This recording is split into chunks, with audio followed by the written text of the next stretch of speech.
नमस्कार मित्रांनो, लग्नानंतर होईलच प्रेम या मालिकेच्या आजच्या भागामध्ये मी तुम्हा सर्वांचे अगदी मनपूर्वक स्वागत करते. आजच्या भागामध्ये आपल्याला पाहायला मिळतं आता नंदिनी आवरावर करत असते आणि त्याच वेळी हळूवारपणे जीवा रूममध्ये येतो आणि नंदिनीचे डोळे बंद करतो. नंदिनी म्हणते, जीवा अहो रात्रीचेच तुम्हाला ही उद्योग सुचतात का? तर जीवा म्हणतो, काय बायको आहे ना माझी, खरंच येडी आहे. अगं काहीतरी सरप्राईज द्यायचं आहे म्हणून हे उद्योग सुचत आहेत. हात पुढे कर बरं. नंदिनी म्हणते, माझ्या हातात कपडे आहेत. जीवा म्हणतो, मग तुझे हात मोकळे कर, ते कपडे खाली ठेव आणि हात पुढे कर. खरंच येडी आहे माझी बायको. असं म्हणत जीवा आता नंदिनीला म्हणतो, तुझ्यासाठी सरप्राईज आहे आणि हो डोळे उघडू नकोस हा. डोळे कसे उघडणार म्हणा, माझा डोळ्यांवर हातच आहे. असं म्हणत जीवाचे जोक चालू असतात. तर आता नंदिनी हात पुढे करते आणि जीवा तिच्या हातावर सरप्राईज ठेवतो. आता हे सरप्राईज म्हणजेच घुंगरू असतात. एवढं भन्नाट सरप्राईज असतं की नंदिनीला काय बोलावं काहीच कळत नाही. नंदिनी म्हणते, जीवा घुंगरू, तुम्ही घुंगरू घेऊन आलात? तर जीवा म्हणतो, वाटलंच होतं, तू सरप्राईज होण्यापेक्षा शॉकच होशील, कारण तुला ना इथे कथक करणारे घुंगरू नको आहेत, तर क्रिकेट खेळणारे मरकाऊ बूटच हवेत, हो ना? नंदिनी म्हणते, नाही जीवा, अहो तसं काही नाही आहे. तुम्ही घुंगरू आणलेले पाहून मी सुद्धा सरप्राईज झाले आहे, परंतु अचानक असं मध्येच कसं काय घेऊन आलात? तर जीवा म्हणतो, आईसाठी बाम आणायला मी मेडिकलला गेलो होतो आणि त्याच्यावरतीच डान्स क्लास सुरू होता. तिथे त्या डान्स क्लासमध्ये त्या घुंगरूंचे आवाज येऊ लागले आणि मग मात्र काही मला राहवलं नाही. तर नंदिनी म्हणते, म्हणजे तुम्ही हे घुंगरू विकत घेऊन आलात? तर जीवा, अहो घुंगरू हे विकत घेऊन यायची गोष्ट नसते, ती आपल्याला गुरूंनीच द्यायची असते. जीवा म्हणतो, वाटलंच. तुला काय वाटतं ग, तू माझी बायको आहेस म्हणजे स्मार्ट आहेस का? मला काहीच कळत नाही. अगं काय घडलंय ते तरी ऐकून घे.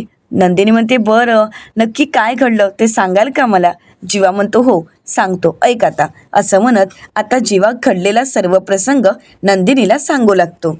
मी ना त्या गाण्यांचा डान्सचा आवाज ऐकू येऊ लागला म्हणून मी त्या डान्स क्लासच्या बाहेर जाऊन उभा राहिलो. बघतो तर काय, एवढी छोटी छोटी पिल्लं तात आहे तकत आहे असे डान्स करत होती. तर आता नंदिनी म्हणते, जीवा हो काय चालले? जीवा म्हणतो, अगं हो ना, मी तर त्यांना डान्स करताना पाहून भान हरपूनच गेलो होतो आणि त्याच वेळी अचानक त्या कथक शिकवणाऱ्या बाईंचं लक्ष गेलं माझ्याकडे. नंदिनी म्हणते, बरं झालं, तसंच पाहिजे तुम्हाला. चांगलं फटकावलं असेल ना तुम्हाला? जीवा म्हणतो, असं काहीही घडलं नाही. त्यांनी फटकावलं वगैरे नाही, त्या आल्यात. त्यांनी मला विचारलं, तुम्ही तुमच्या मुलीसाठी ॲडमिशन घ्यायला आलात का?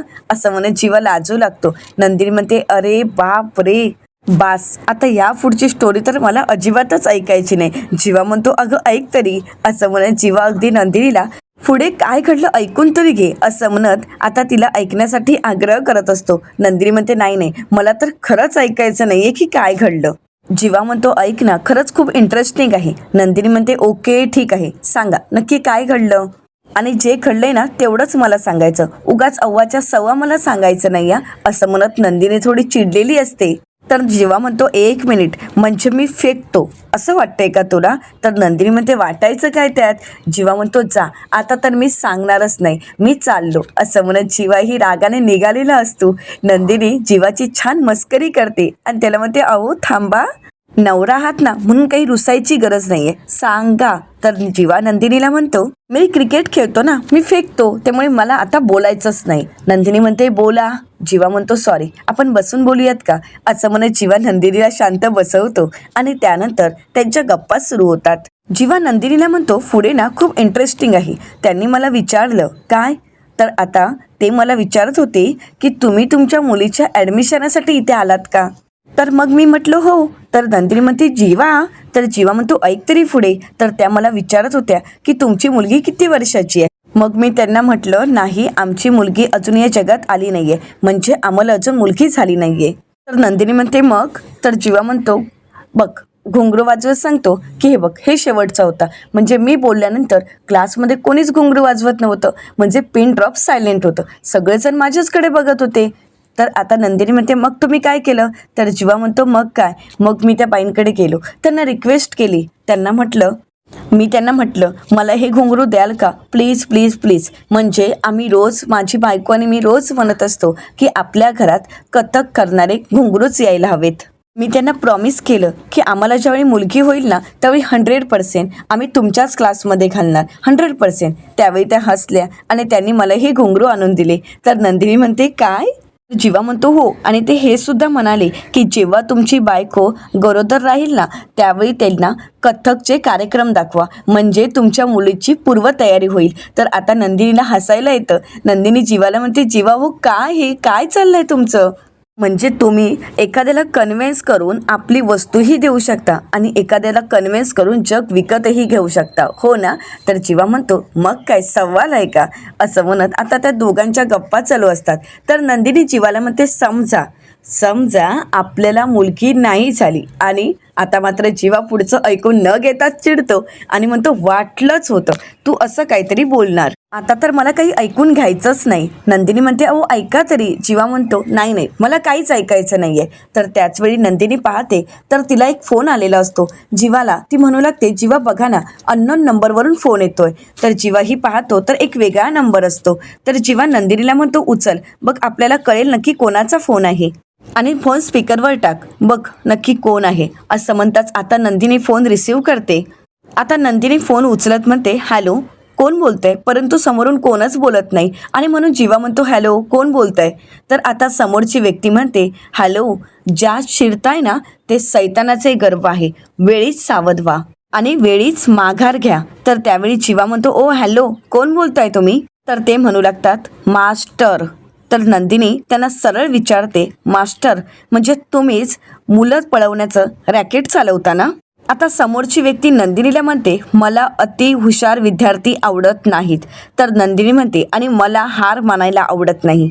आता नंदिनी समोरच्या व्यक्तीला ठणकावून सांगते हे बघा मिस्टर तुम्ही जे कोणी असाल आय डोंट केअर, पण मी नैनाचा मुलगा शोधतेय आणि काही झालं तरी मी वेदांतला शोधून काढणारच, कारण नंदिनी बोलून नाही तर करून दाखवते. तर आता मास्टर आवाज देत म्हणतात नंदिनी, असं म्हणत आता त्यांच्या हातात असणाऱ्या चॉकने त्या टेबलवर नंदिनी असं नाव लिहितात आणि त्यावर क्रॉसमार्क करतात. इथे मात्र नंदिनी त्यांच्या बोलण्याची वाट पाहत असते पण ते फोन कट करतात. आता जीवा पुन्हा एकदा फोन करून पाहतो त्यावेळी मात्र फोन बंद येतो. नंदिनी जीवाला म्हणते बंद आहे ना, मला वाटलंच होतं की हा फोन बंदच असणार. जीवा हा जो कोणी मास्टर आहे ना तो अगोदर भित्रा आहे आणि जीवा या व्यक्तीने फोन करून एक गोष्ट मात्र सिद्ध केली की ती अत्तरवाली बाई आहे ना ती फक्त याचं प्यादा आहे. या सगळ्याचा खरा मोरक्या तर हा मास्टर आहे. तर दुसरीकडे पाहायला मिळतं आता रम्या खुश असते आणि म्हणूनच विजय रम्याला म्हणतो वा आज रम्या तू एवढी खुश आहेस, मग या खुश असण्याचं कारण मला कळेल का. रम्या म्हणते आत्ता सांगू शकत नाही परंतु एक दिवस नक्कीच सांगेन. विजय म्हणतो काहीच हरकत नाही, पण रम्या तू खुश आहेस ना हेच माझ्यासाठी खूप आहे. रम्या आयुष्यभर अशीच हसत राहा, तुला हसताना पाहण्यासाठी मी काहीही करायला आणि काहीही हरायला तयार आहे, असं म्हणत आता विजय सुद्धा खुश असतो. आणि त्याचवेळी वसुआत्या गुरुजींना घेऊन रूममध्ये येतात. रम्या म्हणू लागते ऐक ना विजय मी तुझ्याशी नंतर बोलते, गुरुजी आले आहेत, असं म्हणत रम्या फोन ठेवते. आता गुरुजी रम्याकडे पाहताच म्हणतात की मुलगा चांगला आहे. तर आता वसुआत्या म्हणतात कोण, विजय ना. हो असणारच चांगला, कारण तो माझा जावई आहे शेवटी. वसुआत्या खुश होत गुरुजींना म्हणतात तुम्हाला सांगते गुरुजी विजय ना रम्याला इतकं सांभाळून घेतो ना. आता मात्र रम्या चिडते आणि म्हणू लागते आई. त्यावेळी गुरुजी रम्याला म्हणतात रम्या मी दिलेलं महाभारत तू वाचतेस ना. तर आता रम्या म्हणते गुरुजी ते वाचायला खूप कंटाळा येतो मला. पण गुरुजी तुम्ही का विचारताय सारखं, म्हणजे त्यात क्ल्यू वगैरे आहे का, असं म्हणत रम्या गुरुजींनाच प्रश्न करते. रम्या गुरुजींना म्हणते म्हणजे त्यामध्ये पुढे काय घडणार आहे ते लिहिलेलं आहे का, म्हणजे सांगा ना त्या महाभारतामध्ये असं काही क्ल्यू किंवा असं काही लिहिलेलं आहे का, सांगा ना गुरुजी. तर गुरुजी म्हणू लागतात महाभारतात तर सगळंच आहे, कृष्ण आहे, त्याची जन्मदाती आई देवकी सुद्धा आहे आणि त्याला वाढवणारी यशोदाही आहे, कंस आहे, कौरव आहे आणि कृष्णाची सावली बनून राहिलेला अर्जुन सुद्धा आहे, असं म्हणत गुरुजी महाभारतातील सगळं सांगू लागतात. तर त्यावेळी वसुआत्या म्हणतात बरं गुरुजी मी काय म्हणते हे सगळं बाजूला राहू देत, मला फक्त इतकंच सांगा की रम्याचं विजय सोबत लग्न होईल ना. आता मात्र रम्या चिडते आणि म्हणू लागते आई अगं काय चाललंय तुझं. वसुआत्या म्हणतात अगं. तर आता रम्या म्हणू लागते गुरुजी मला तुम्ही हे सांगा की माझं पार्थ सोबत लग्न होईल ना. तर त्यावेळी गुरुजी शांत होतात आणि म्हणतात तथास्तु. तर रम्या खुश होते आणि म्हणते 1 मिनिट गुरुजी, नक्की तुम्ही तथास्तु हे कोणासाठी म्हटलं, आईला की मला? आता मात्र रम्याला काहीच कळालेलं नसतं. गुरुजी हसू लागतात. तर आता इथे पुढे वसुआत्या गुरुजींना प्रश्न करत म्हणतात, मला सांगा गुरुजी, काव्याला मूल होईल ना? तर रम्या म्हणते हा करेक्ट, सांगा ना गुरुजी, तुम्हाला काव्याच्या हातात बाळ दिसतंय का? तर आता गुरुजी ठणकावून सांगतात की होय, मला काव्याच्या हातात बाळ दिसतंय.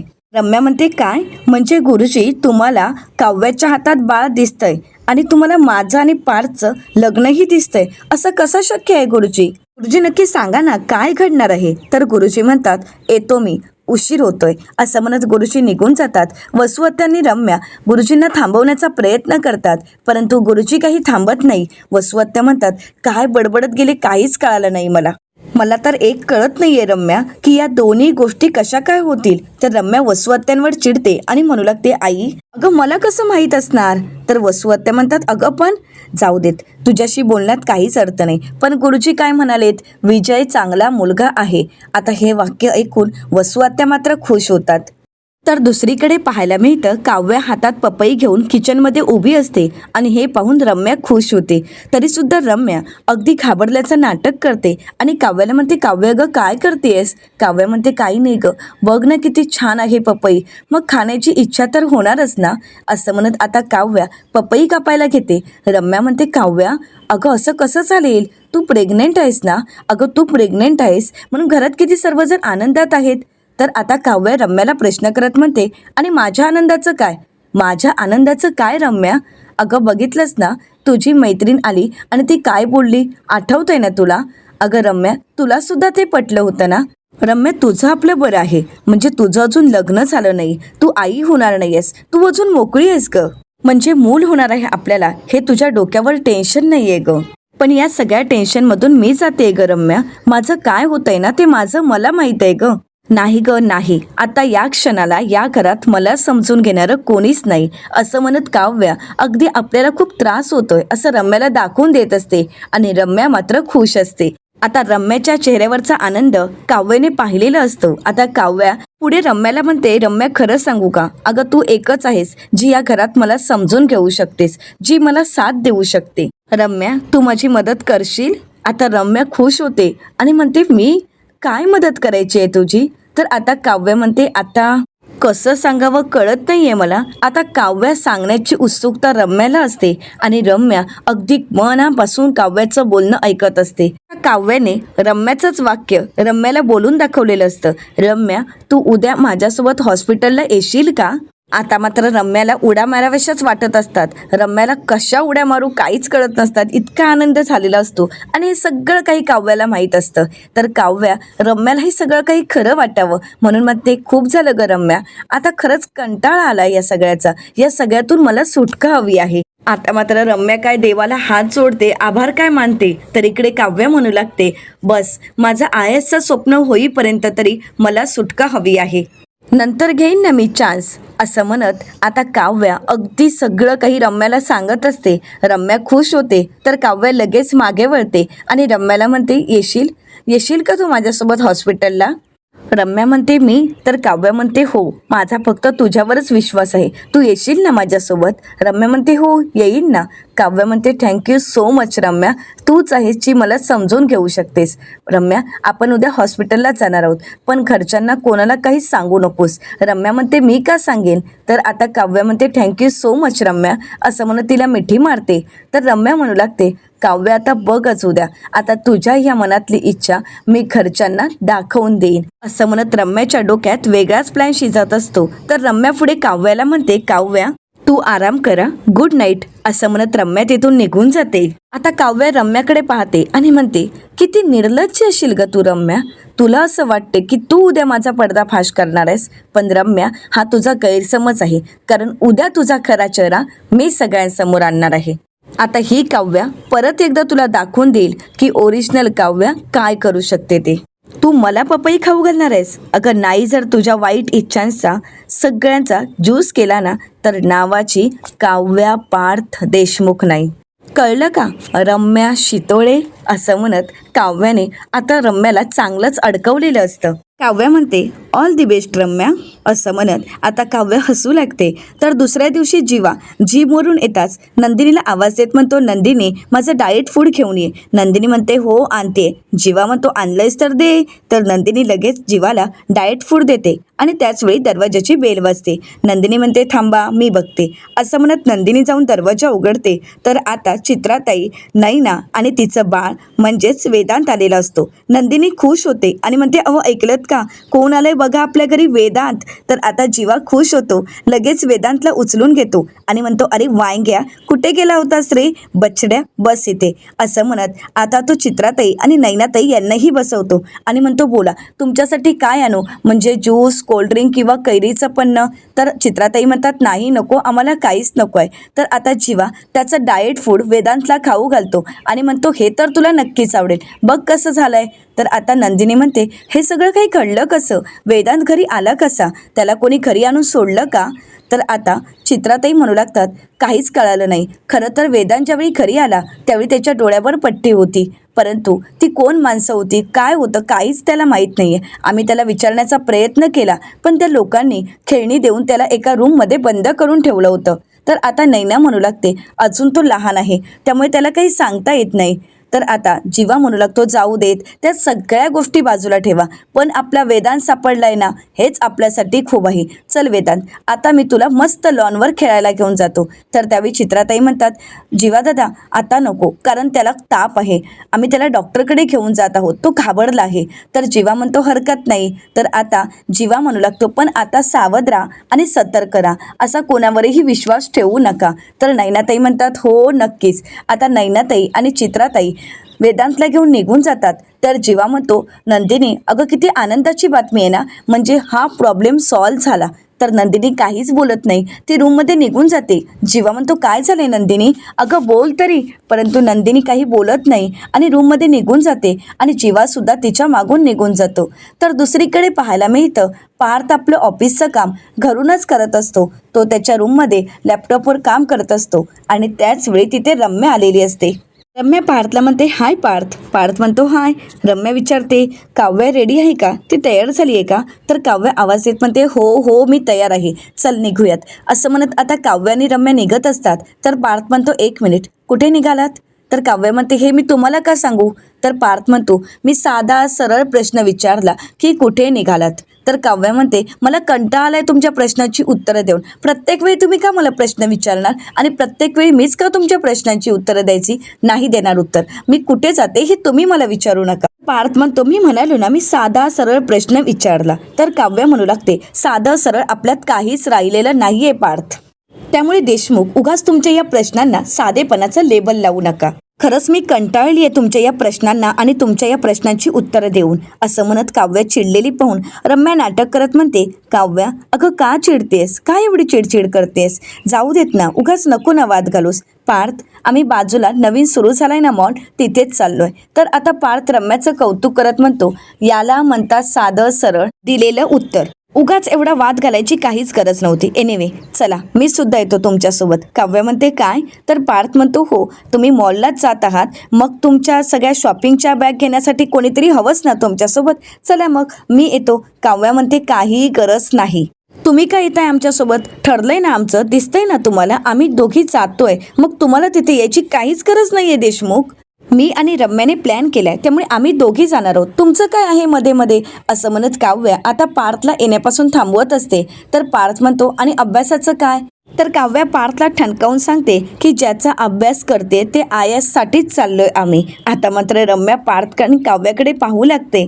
या दोघांची भांडणं पाहून मात्र रम्याला हसायला येत असतं. तर आता काव्या पार्थला म्हणते निघू. तर पार्थ म्हणतो म्हणजे काय म्हणायचं आहे काय तुम्हाला, तुम्ही नक्की काय बोललात मला खरंच कळलं नाही. तर काव्या म्हणते तुम्हाला काय करायचंय देशमुख, फक्त प्रश्न प्रश्न प्रश्न आणि त्या प्रश्नांची उत्तरं द्यायची. नाही मी देणार नाही, चल ग रम्या. असं म्हणत काव्या रम्याचा हात पकडते आणि म्हणते चल रम्या मला तर इथे थांबायचंच नाहीये, कंटाळा आला आहे. रम्या तर मनातून खुश होते आणि म्हणते वा वा वा काय वाजलंय यांचं, आता अबॉर्शन करून येईल. आणि ज्यावेळी पार्थला कळेल त्यावेळी यांचं पुढचं भांडण घरात नाही तर कोर्टात होईल. असं म्हणत रम्या मनातून खूप खुश असते. तर काव्या रम्याला म्हणते काय चाललंय रम्या, येतेस ना तू माझ्यासोबत. रम्या म्हणते हो हो चल. आता रम्या पुढे निघून जाते.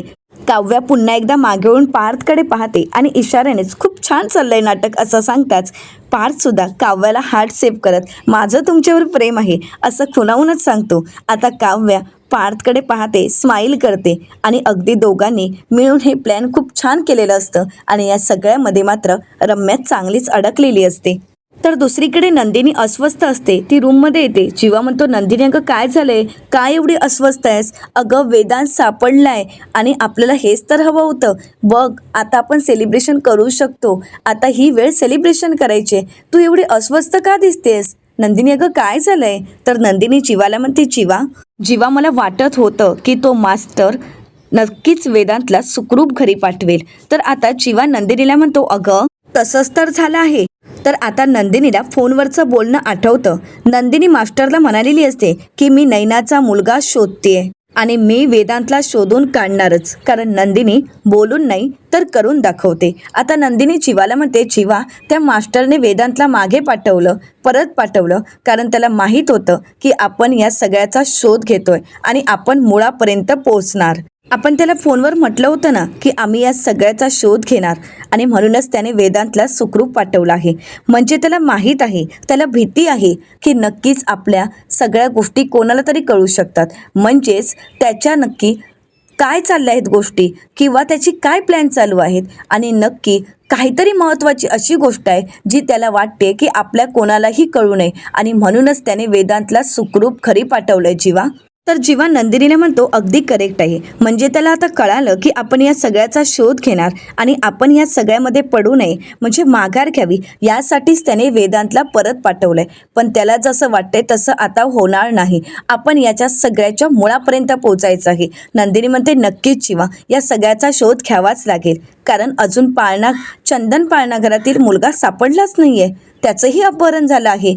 तर आता जीवा म्हणतो हे फक्त इतकंच नसेल तर जीवा म्हणतो कदाचित अजून दुसरी म्हणजे इतर पाळणाघरातूनही मुलं किडनॅप झाली असतील तर. नंदिनी म्हणते असू शकतात. पण जीवा मला असं वाटतंय की आपल्याला पोलिसांची मदत घ्यायला हवी. हे आपल्या एकट्याचं काम नाहीये. यात आपल्याला पोलिसांनाही सामील करून घ्यावं लागेल. आता जीवा विचार करतो आणि नंदिनीला म्हणतो Avinash Jadhav city college batch 2012. तर आता नंदिनी विचारते कोण आहे ते? तर जीवा म्हणतो माझा पोलीस मित्र आहे आणि तो नक्कीच आपल्याला मदत करेल. तो PSI आहे आणि सध्या त्याची ड्युटी म्हणजे सध्या त्याचं पोस्टिंग हे गोरेगाव क्राईम ब्रांचला आहे. मी त्याला हे सगळं काही फोन करून सांगूच शकतो आणि नक्कीच तो आपल्याला या सगळ्यामध्ये मदत करेल. नंदिनी खरंच I am proud of you. तर नंदिनी विचारते कशा करता? तर जीवा म्हणतो अगं कशा करता काय नंदिनी तू जे काही करतेस ना ते खरंच अभिमानास्पद आहे. म्हणजे हे कोणी करू शकत नाही ग जे तू करतेस. तर जीवाला नंदिनी म्हणते काही काय जीवा अहो या सगळ्या गोष्टींवर आपण आवाज उठवलाच पाहिजे. तर जीवा म्हणतो खरंच कारण आपलं बाळ जेव्हा त्या जगातून या जगात येईल तेव्हा आपल्याला सुद्धा या सुरस कथा त्याला सांगता आल्या पाहिजेत. म्हणजे कसे त्याचे आई बाबा ग्रेट होते आणि काय काय. तर नंदिनी म्हणते फोन करताय ना असं म्हणत नंदिनी जीवाला शांत करते. तर येणाऱ्या पुढील भागामध्ये आपल्याला पाहायला मिळतं काव्या आता रम्याच्या सनसनीत कानाखाली मारते आणि म्हणू लागते ही चक्रा जुन्या काव्याकडून जिला तू हलक्यात आणि घोळात घेतलं होतंस जिला तू हलक्यात समजलं होतंस. तर आता रम्या म्हणू लागते हो का मग ही जुनी काव्या इच्छा नसताना सुद्धा बाळाला जन्म देणार आहे का? तर काव्या ठणकावून सांगते एक गोष्ट लक्षात ठेव याचा विचार तू करू नकोस. पण एक गोष्ट मात्र मी तुला सांगते आमच्यापासून आणि आमच्या बाळापासून दूर राहायचं रम्या. तर आता पार्थ खुश होतो आणि काव्याला म्हणतो आपलं बाळ. तर त्यावेळी काव्या पार्थचा हात हातात घेते आणि पार्थकडे पाहते आणि एक हात पोटावर ठेवते. आता काव्या आता मात्र आपल्या बाळाचा स्वीकार करेल का? आणि रम्याला तर तिने चांगला धडा शिकवलेलाच असतो. आता रम्या काव्याच्या विरोधात अजून काही षडयंत्र रचेल का हे पाहणं अतिशय रंजक ठरणार आहे. मित्रांनो अशाच मालिकांचे नवनवीन अपडेट पाहण्यासाठी चॅनलला नक्कीच सबस्क्राईब करा.